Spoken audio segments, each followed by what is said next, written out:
अस्सलाम वालेकुम dear student, you are watching the learning college YouTube channel. आज हम केमिस्ट्री की एक नई क्लास के साथ मौजूद हैं और आज हमारा टॉपिक है परसेंटेज कंपोजिशन।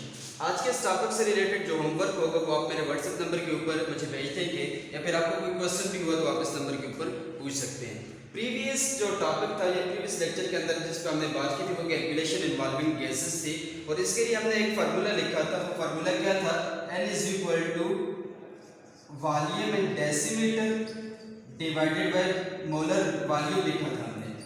अब क्वेश्चन बात बच्चे ये क्वेश्चन कर रहे थे कि हम ये ऐसा क्यों कर रहे हैं, तो हमने ये कहा था कि गैसेस के केस में मैथ लेना मुश्किल होता है इसलिए हम वॉल्यूम ले लेते होते हैं और एवोगैड्रो लॉ के जरिए हमने कहा था कि जो 1 मोलर वॉल्यूम होता है 1 मोलर वॉल्यूम ऑफ गैस जो होता है वो किसके बराबर होता है 22.4 डेसीमीटर क्यूब के बराबर होता है। और इस फार्मूले के जरिए हम डिफरेंट न्यूमेरिकल्स को सॉल्व कर रहे थे। आज हम परसेंटेज कंपोजिशन के ऊपर बात करेंगे। ये परसेंटेज कंपोजिशन सेम उसी तरह जिस तरह आप अपने मार्क्स के लिए परसेंटेज निकालते होते हो कि कितनी परसेंट आपके नंबर आ चुके। अब इसको डिफाइन करते कि होता क्या है, the percent by mass of an element in a compound. एक कंपाउंड के अंदर एक एलिमेंट कितनी परसेंटेज उसको अपनी शेयर कर रहे हैं और एक कंपाउंड बना रहे हैं। तो यहाँ पे हमने डेफिनेशन लिख दी, the percentage by mass of an element in a compound is known as percentage composition. मतलब कंट्रीब्यूशन कितनी है किसी भी एक एलिमेंट की। लेट्स सपोज मैं कोई भी एक यहाँ पे एलिमेंट लिख रहा हूँ HCl लिख रहा हूँ, तो यहाँ पे इस पूरे कंपाउंड के अंदर H की कितनी कंट्रीब्यूशन है उसको हम परसेंटेज से फाइंड आउट करेंगे, वो हम आगे देखते जाएंगे। अब इन परसेंटेज कंपोजिशन के लिए हमें किन किन बातों का पता होना जरूरी है। उसके लिए ये है कि सबसे पहले आप किसी भी कंपाउंड के अंदर एलिमेंट को आइडेंटिफाई कर लेंगे। जैसे हमने ये HCl लिखा तो मतलब मैं H को आइडेंटिफाई कर लूंगा ताकि मैं इसका मोलर मास, इसका मास पता चल जाए, क्लोरीन का मास पता चल जाए। तो पहला काम ये करेंगे कि आपको कंपाउंड के अंदर जो एलिमेंट है उनको आइडेंटिफाई कर लोगे। दूसरी बात, आपको मॉलिक्यूलर मास निकालना आना चाहिए। अब मॉलिक्यूलर मास आप तब निकाल सकोगे जब आपको एक किसी भी एक इंडिविजुअल का एटॉमिक मास पता होगा। इसके लेक्चर 1 के अंदर हमने कहा था कि कम से कम आप पहले 30 एलिमेंट के एटॉमिक मासेस याद कर लें, क्योंकि स्टोइकोमेट्रिक चैप्टर के अंदर आपको ये एटॉमिक मास निकालने, फिर इनसे मोल फाइंड आउट करने, तो पूरा चैप्टर इसी के इर्द-गिर्द घूम रहा होता है। तो मॉलिक्यूलर मास निकालना आना चाहिए और फार्मूला मास निकालना आना चाहिए। अब परसेंटेज जिस तरह आप नंबरों की निकाल रहे होते हो कि लेट्स सपोज आपके नंबर आए, कितने नंबर आए आपके 20 नंबर आए और टोटल 50 नंबर का आपका पेपर, तो आप लिखते होते हो 10 marks divided by total marks multiply by 100। अब यही वाला फार्मूला, इस फार्मूले को बिल्कुल चेंज नहीं कर रहे, इसी को हम केमिस्ट्री के लिहाज से लिखेंगे।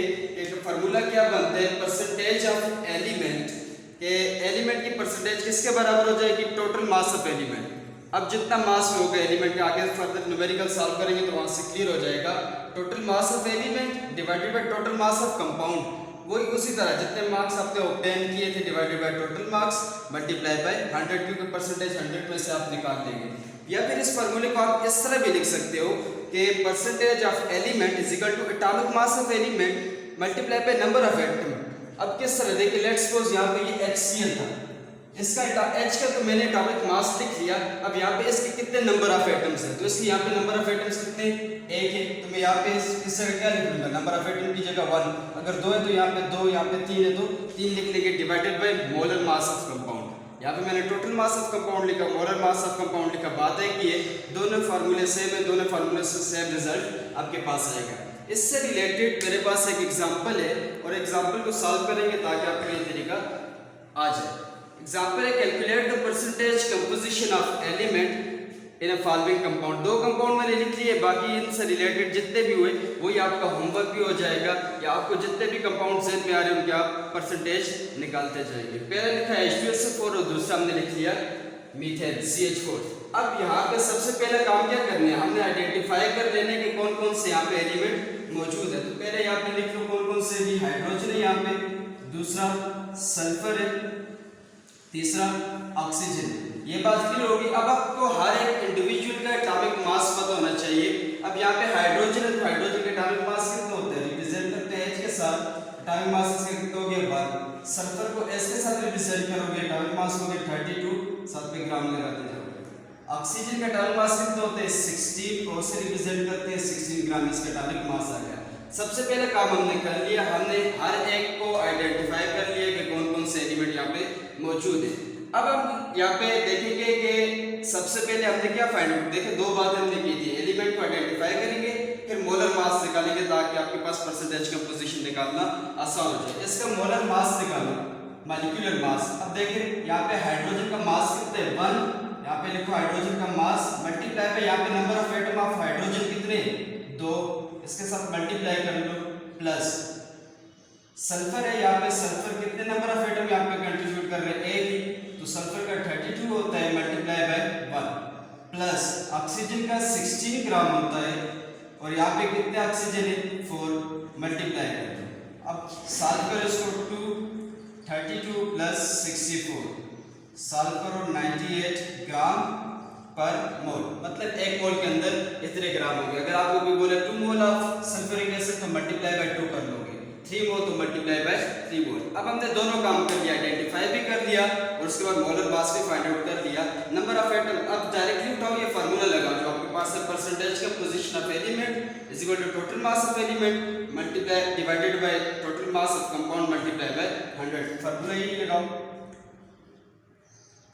परसेंटेज ऑफ हाइड्रोजन निकाल लो सबसे पहले, ठीक है, इज इक्वल टू, अब total mass of element, mass of element यहाँ पे कितना है टोटल 2 हाइड्रोजन है तो टोटल मास इसका कितना बना था 2, डिवाइडेड बाय मोलर मास हमने लिखना है, टोटल मास ऑफ कंपाउंड लिखना है, वो आपके पास कितना है 98 मल्टीप्लाई बाय 100। बात क्लियर, यहाँ से फिर इसको हम सॉल्व करते हैं।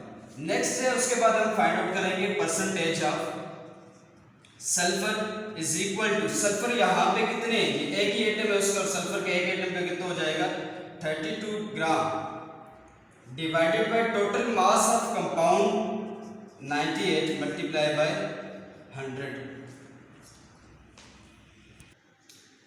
परसेंटेज ऑफ हाइड्रोजन हमने लिख लिया, उसके लिए फार्मूले के अकॉर्डिंग हमने वैल्यूज पुट कर ली, इसका जो आंसर आएगा यहाँ पे लिख लिया, आपको आंसर जो भी हुआ फाइंड आउट करें उसको। फिर इसी तरह सल्फर का हमने परसेंटेज ऑफ कंपोजिशन निकाली है, 32 डिवाइडेड बाय 98 मल्टीप्लाई बाय 100, इसका जो आंसर आएगा वो भी आप यहाँ पे लिख लोगे। तो आपके पास एक परसेंटेज सिंपल है, कैलकुलेशन करें आपके पास आंसर आ जाएगा।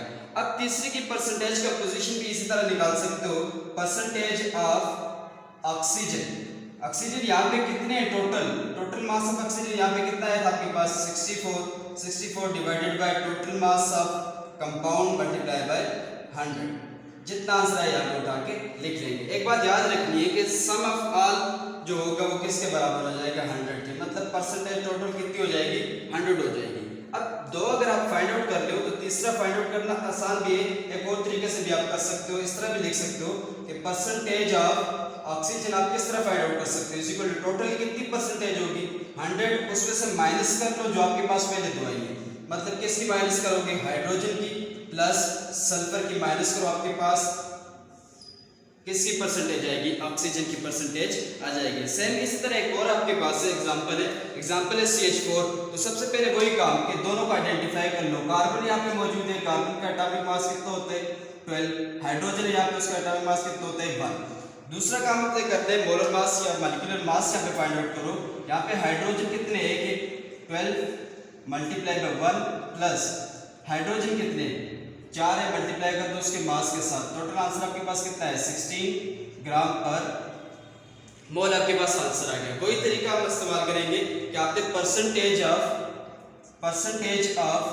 कार्बन फाइंड आउट करनी है, तो कार्बन के यहाँ पे टोटल मास कितना है, एक ही कार्बन है, ठीक है, टोटल मास इसका कितना हो गया यहाँ पे 12 डिवाइडेड बाय 16 मल्टीप्लाई बाय क्या कर लोगे 100, जो आंसर आपका यहाँ पे आया परसेंटेज किसकी आ जाएगी कार्बन की। फिर इसी तरह हाइड्रोजन भी यहाँ पे percentage of hydrogen find out करनी है, तो हाइड्रोजन का टोटल मास यहाँ पे कितना है उतना मास, टोटल मास इसका यहाँ पे कितना है 4, डिवाइड कर दो टोटल मास ऑफ कंपाउंड कितना है 16 multiply by 100 is equal to जो भी आंसर आपके पास आए कैलकुलेट करें, यहाँ पे आपके पास आंसर आ जाएगा। तो परसेंटेज कंपोजिशन या परसेंटेज ऑफ ईच एलिमेंट निकालना बहुत ही ज़्यादा आसान है, सिंपल आपके दो ही काम करने, एलिमेंट्स को आइडेंटिफाई करो, टोटल मॉलिक्यूलर मास निकालो, फार्मूले के अंदर वैल्यूज पुट करो, आपके पास आंसर आ जाएगा। न्यूमेरिकल्स को याद रखें, सॉल्व करने का सबसे आसान तरीका, पहले लेक्चर में आपको जो मैंने बेसिक टर्म्स बताई थी, आपको कहा था कि एटॉमिक मास आना चाहिए। देखिए आपको अगर एटॉमिक मास नहीं पता तो आप ये कैलकुलेट ही नहीं कर सकोगे, मॉलिक्यूलर मास कैसे फाइंड आउट करना है, अगर नहीं पता आप नहीं कर सकोगे। फार्मूले दो ही बताए थे आपको पहले लेक्चर के अंदर के आपको पूरे चैप्टर के अंदर सिर्फ दो फार्मूले काम आएंगे। वो कौन से फार्मूले थे मैं दोबारा याद कर लेता हूँ। दो फार्मूले आपको काम आने वाले हैं। N is equal to mass in gram divided by molar mass. ये एक फार्मूला जो आपके हर एक न्यूमेरिकल के अंदर यूज हो रहे हैं, या फिर हमने एवोगैड्रो नंबर के लिहाज से लिखा था N is equal to number of particles divided by Avogadro number. ये दो फार्मूले यूज हो रहे हैं। अब इसमें आपको आपके लिए कितना आसान कर दे कि देखिए आपको अगर नंबर ऑफ पार्टिकल्स गिवन है तो ये चीज आपको गिवन आ रही है, तो वैल्यू उठा के पुट कर लो। मास इन ग्राम अगर आपको क्वेश्चन के अंदर गिवन है, मोलर मास तो आप फाइंड आउट कर सकोगे अगर आपको मासेस पता है, ठीक है। तो सिंपल यहां से ये सब कैलकुलेशन आपको करोगे। फिर आपको ये तरीका बताया था कि अगर आप लेट्स सपोज 4 ग्राम से 10 ग्राम बन रहा है तो 5 ग्राम से कितना ग्राम बनेगा। ये देखिए सिंपल कैलकुलेशन। अब यहाँ पे क्या करना है, सिंपल क्रॉस मल्टीप्लिकेशन करनी है, न्यूमेरिकल आप आसानी के साथ सॉल्व कर सकोगे।